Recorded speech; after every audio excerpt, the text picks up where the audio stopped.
yani mwanadamu unapoishi kwenye maisha kwa kukimbilia kuridhisha nafsi yako, utakufaga bado ungaliki unahangaika na unatafuta vya kuiridhisha nafsi yako, na hakuna siku nafsi yako itakwambiaga nimeridhika. Anatamani nikipata kitu fulani nitaishi kwa furaha, akikipata anaona tena kuwa hakifai. Nikipata kitu fulani nitaishi kwa furaha, akikipata anaona tena kuwa hakifai, anakichoka. Mwanadamu hakuna siku ambao utatoka kwenye hiyo hali. Nafsi yako ndio imeumbwa hivyo. Nafsi yako mwanadamu imeumbwa hivyo.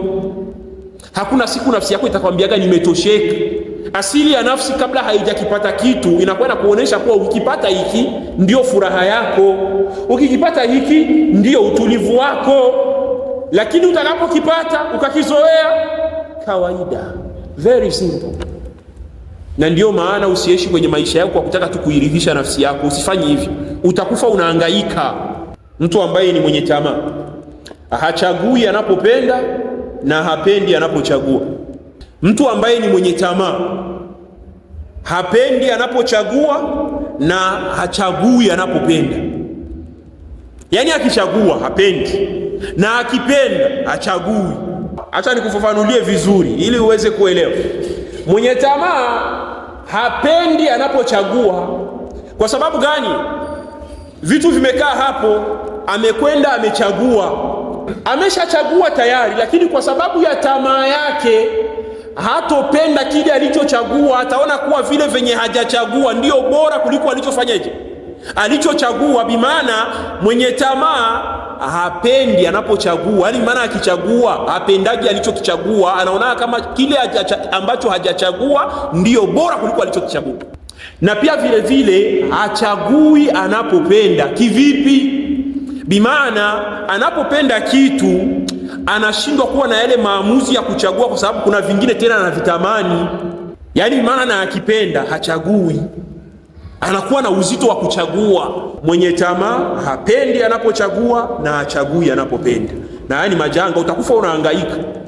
Utakufa unahangaika. Jifunze kupenda ulichopewa na Allah. Jifunze kuthamini ulichopewa na Allah. Jifunze kuridhika na kile ulichopewa na Allah. Kwa sababu siku zote kwenye maisha yako, tambua vile ulivyovichagua kwenye maisha yako, sawa iwe ni kitu, sawa iwe ni mtu, lazima maisha yatakwenda yanakukutanisha na vingine ambavyo ni bora kuliko vile ulivyovichagua. Kama ni kitu ulichokichagua, kesho utakutana na bora kuliko ulichokichagua jana. Kama ni mtu uliyemchagua, kesho utakutana na aliyekuwa bora kuliko uliyemchagua jana. Sasa kama haukujifunza kuridhika kwenye maisha yako, utaishi unahangaika. Utaishi unahangaika. Jifunze kuridhika, jifunze kutosheka. Mwanadamu unahitajika uwe hivyo, ukontrol nafsi yako, uwe na capacity ya kuizuia nafsi yako.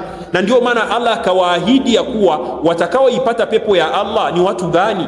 Ni wale ambao walikuwa na uwezo wa kudhibiti matamanivu ya nini? Ya nafsi zao.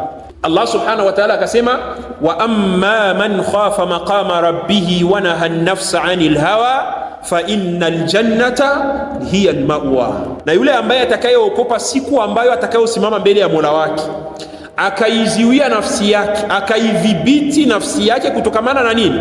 Na matamanivu.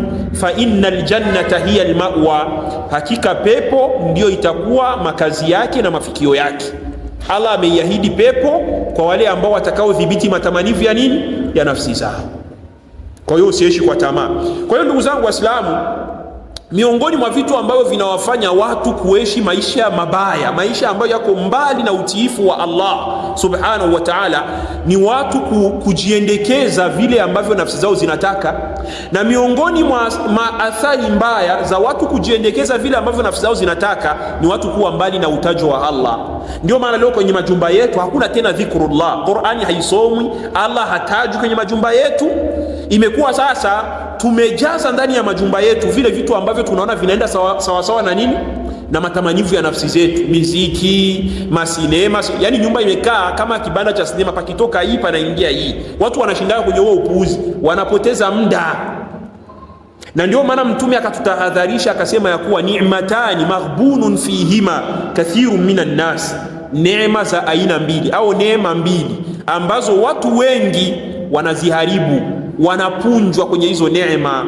Na sio sema eti wamepunjwa na mtu, wanajipunja wao wenyewe wanajiharibia, wanazipoteza hizo neema. Mtume akasema as-sihhatu wal faragh, as-sihhatu wal faragh. As-sihha ni mtu kuwa sawa, mtu kuwa na siha, uko vizuri, una afya yako, uko salama, uko safi, hamna shida yoyote, uko vizuri. Hii ni mojawapo katika neema ambayo watu wengi tunaitumia vibaya. Wakati mtu uko mzima, hiyo neema unaiona kama ni ya kawaida, lakini ngoja upewe maradhi, utakuwa unakaa kwenye kitanda chako cha maradhi, hata kama humwambii mtu, lakini kwenye nafsi yako mwenyewe uko unamuomba Allah, na kuomba nipe na mimi walau dakika moja. Kuna watu ambao wanaumwa ndani ya mwezi wa Ramadhani, yuko kwenye kitanda cha maradhi, anaomba Allah ampe walau siku moja aende akadiriki salatu tarawih na wenzie msikitini. Lakini kuna wewe ambaye umepewa afya njema, umejikalia zako kwenye genge la kahawa, umetulia na wala hauna muda wa kwenda kuswali. Naona mwanadamu akiwaga iko na afya njema, ana siha njema, anakuwa anajisahau sana. Na neema nyingine ambayo mwanadamu anajisahau ni neema gani? Al-faragh. Al-faragh ndio ile ambayo tunasemaga free time. Yaani mtu kuwa na ile free time ambapo mtu anakuwa umemaliza shughuli zako za lazima, imefika sasa ule muda ambao uko free. Ule ni muda mbaya sana ambao mwanadamu kama haukujichunga umepata hasara. Ni muda mbaya sana huo. Pia vile vile hata kwa vijana, hasa kwa vijana, muda wa faragh.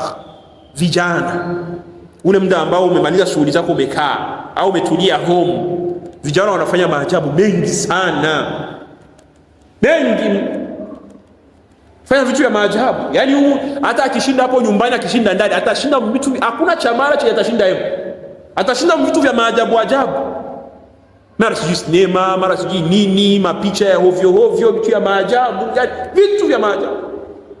Na ndio maana jifunze wakati wa faragha. Kama umeshapumzika, muda wako wa kupumzika umekwisha, sawa, tazama kitu kingine cha kujishughulisha nacho cha maana. Sababu mwanadamu haukuja hapa duniani kuja kupoteza muda.